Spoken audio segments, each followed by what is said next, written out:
Dobrý nápad, Icy. Vždycky mám dobré nápady. Oh my god, baby.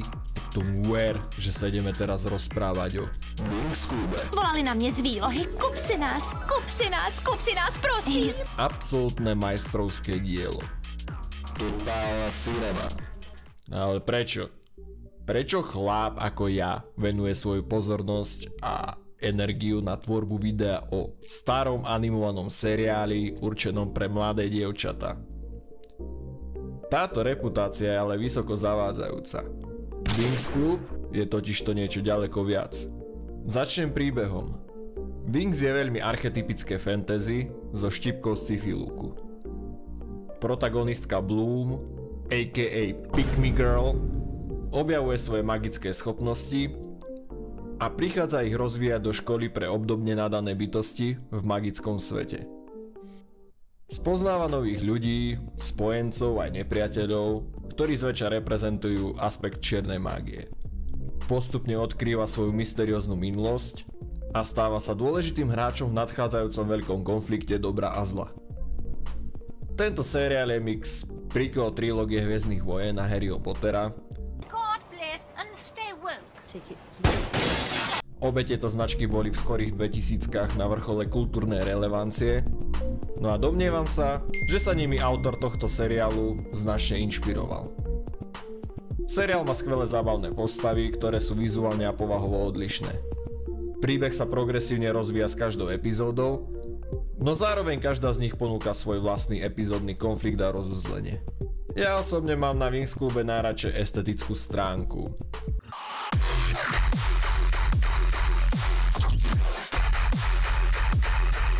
Tento animák má rozhodne ikonický look.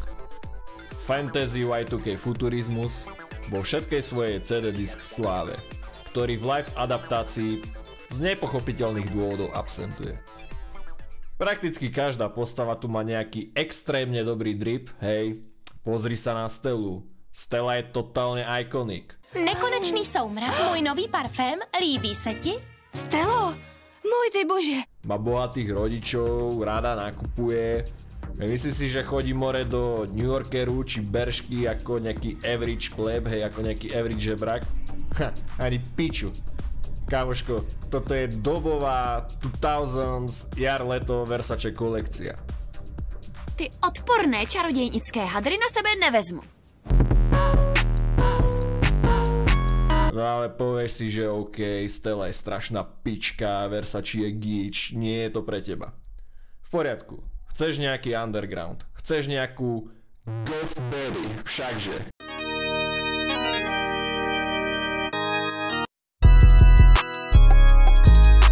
Antagonistky Trixie sú highlightom sveta Winx klubu a takéto stíhačky nenájdeš ani na Sadomaso zoznamke. Promiň, Icy, je to přece tvoje show. Určitě se budeš radovat, že jsi získala ten kodex. Vždycky mi vrazíš kudlu do zad, Darcy. A proto tě tak miluju. OK, to je móda. Čo ďalej? No, máš tu Space Fighterov na štýl Star Warsu s cool nabitou sci-fi technológiou. Tento seriál vie byť reálne vtipný. Nevšim si z té druhý, mají nějakou kouzelnou moc. Spíš bys měl přestat číst ty knihy o Harry Potterovi. Já neumím číst, vole! Díky za kytky, jsou moc pěkný, ale budem jen kamarádi, ano? Nechci, aby si myslel, že já... I'm a monster on these hoes, I'm a monster. I can't be scared of none of you niggas, y'all some snitches.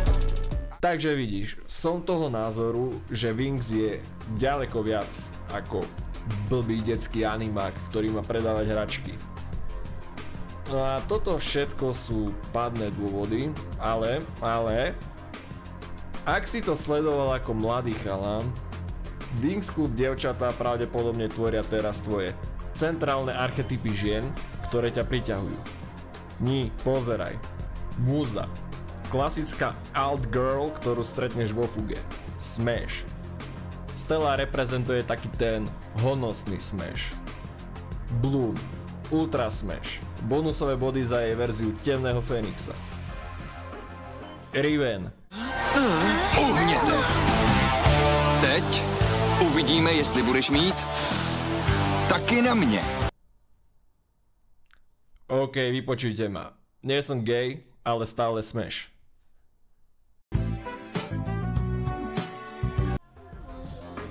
A na záver, final boss všetkých Goth Berries. Tomu ty říkáš kouzlo, ha? Jaká škoda, že s nás musela potkat. Sladká nová víla. I think Darcy'd like to make him her pet project. Emphasis on the pet. Money, cash, bitches, kill all snitches. Get that paper stack before they get you.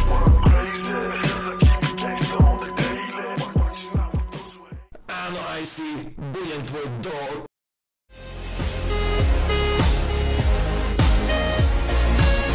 Ako sa ty a tvoji homies môžete hádať o tom, ktorá waifu je top 10 a nespomenúť IC z Winx Clubu? Moje 8-ročné ja nebolo pripravené na show s takýmito dobrými hosts a rozhodne mi to trvalo poškodilo mozog. Winx Club je definícia slova klasika. RIP pre všetkých dementov, čo sa mi smiali more v škole, že sledujem Winx Club a rozdávali tam That shit is gay allegations.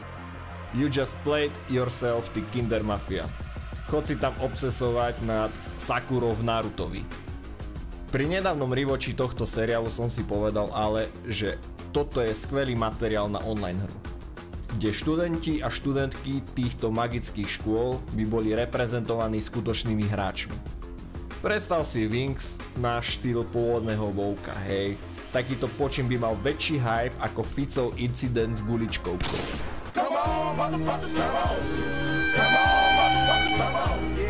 Na začiatok by si hráč vybral jednu z troch frakcií.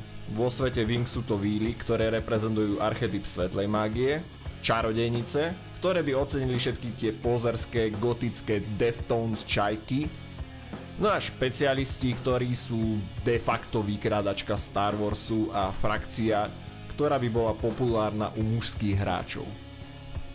Začneme teraz vílami, nakoľko sú to hrdinky predlohy. Hráč si vytvorí vílu podľa svojho vkusu. Hra by naväzovala na mileniálny animovaný Winx Club a nie na modernú Netflix adaptáciu. Takže na výber by boli iba Skinny Girls. To je bola skvelá kontroverzia a ragebait, na reklame máme ušetrené. Následne sa so svojou vílou pripojíš na server, ktorý by fungoval ako reálny vo Vovku.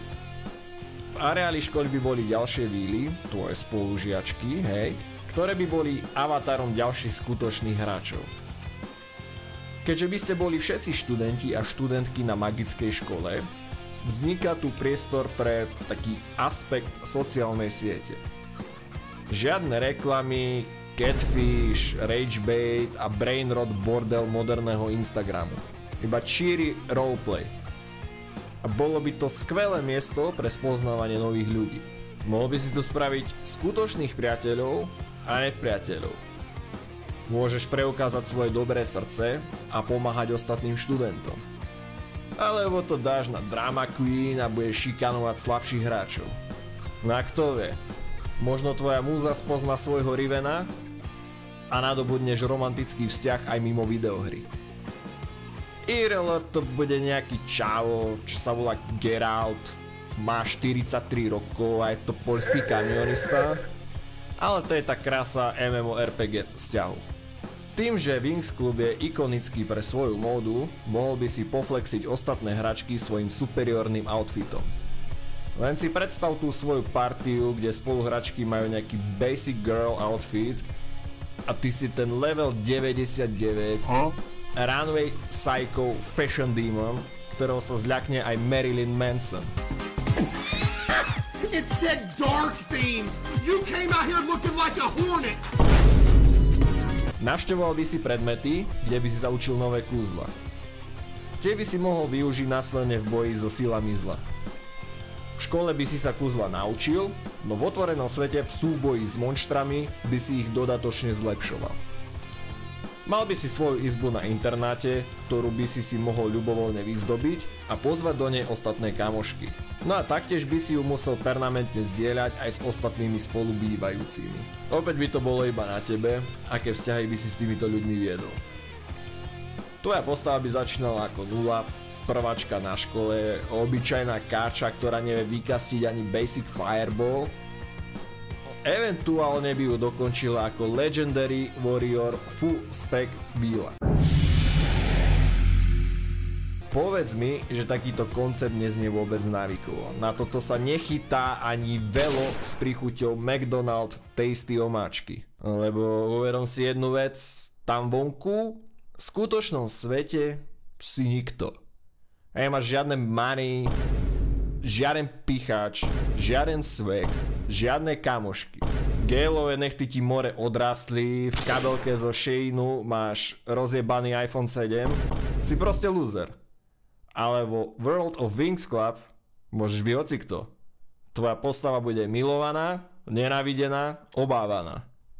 No a zvyšné frakcie by fungovali podobne. Čarodejky so svojou mračnou väžou, no tak tie by boli určené pre ľudí, ktorí chcú hrať za mierne negatívnu frakciu. No a potom sú tu špecialisti, ktorí ponúkajú high-tech spin na old school spôsob boja.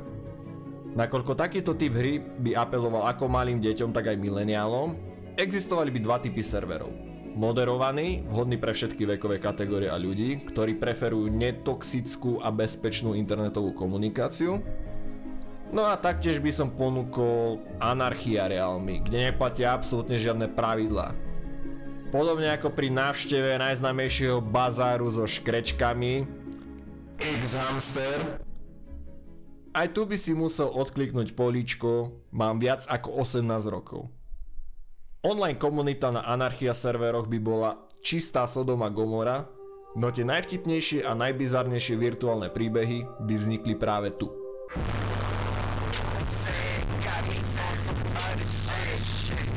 World of Wings Club by fungovalo na predplatnej báze za sumu 10 € mesačne, bez žiadnych ďalších mikrotransakcií. Také WoWkovo som v najväčšom píku hralo 15 miliónov ľudí, no a to v dobe, kedy počítače mali výkon čipnutej kalkulačky. A internet nebol ani zďaleka taký dostupný. Wings Club MMO by fungovalo na PC, tablete aj konzolách. Hra by cielila ako na ženy, tak aj na mužov. Bola by to taká lepšia sociálna sieť ako sociálna sieť. Mark, give me the suck. But you can follow up and tell me what that means. Farmila by Y2K nostalgiu ľudí, ktorí nezarábajú kešene.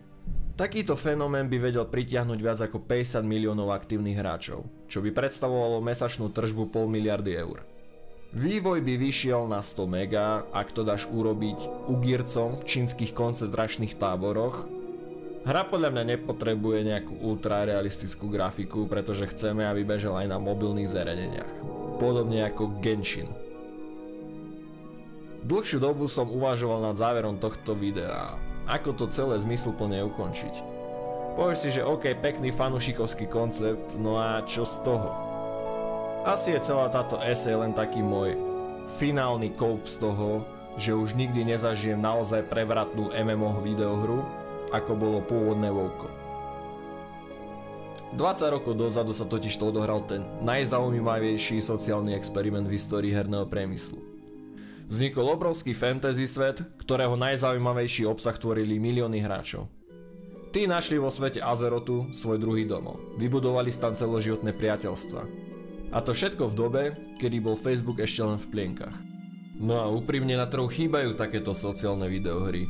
Wings Club by sa na to skvelo hodil, takže ak toto video uvidí nejaký kravaťák, ktorý drží práva na túto značku, spravte to, hej. Dajte mi za tento nápad nejaké percento zo zisku a tieto peniaze využijem na kolonizáciu Afriky.